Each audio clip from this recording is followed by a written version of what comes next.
Goeiedag almal, baie welkom by ons week van gebed in 2026.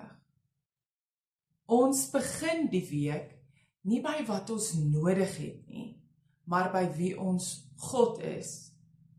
'n Vader wat ons roep, wat ons ken en wat ons ontvang.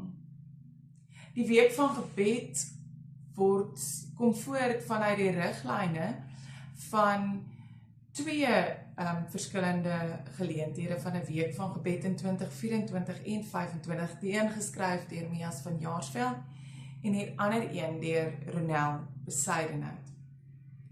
En uit hulle kennis en 'n paar ander bronne, en natuurlik ons hoofbron, die Bybel, gaan ons hierdie week deur die Onse Vader gebed stap.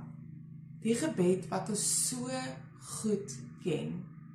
Want die Onse Vader is nie net 'n gebed wat ons opsê nie.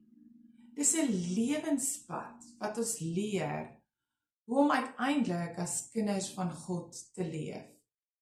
In verhouding met God, met mekaar en met die wêreld. Vir ons hier in Keimus en Heilersdrif gemeente leef ons baie naby aan mekaar as geloofsgemeenskap. En ken ons mekaar se vreugdes, se swaar kry. En daarom is hierdie gebed 'n uitnodiging hierdie week.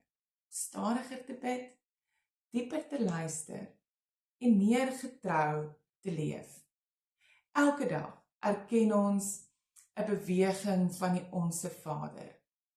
Dis nie net los frases nie, maar 'n groeiende geloofsreis.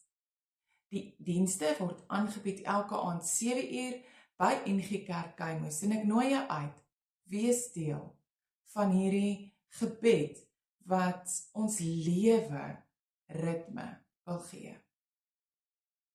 Amen.